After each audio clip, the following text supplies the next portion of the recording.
চলো এবারে একটা একটা করে ভাজবো। এই দেখো আস্তে আস্তে করে একদম লো ফ্লেমে এগুলোকে লাল লাল করে ভেজে নিতে হবে।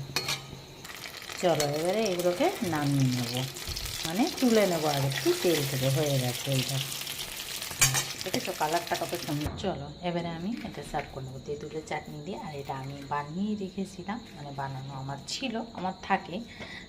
তো যাই হোক, এই দেখো বেশ মচমচে হয়েছে, সুন্দরও হয়েছে। এইটা কিন্তু একটা ইউনিক, দেখো খরগোশের মতো বানিয়েছি, এই দেখো।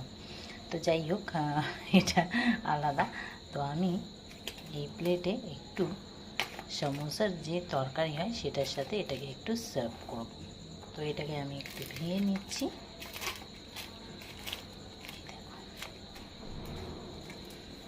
তো এই যে এটা আমি আগেই বানিয়ে রেখেছিলাম।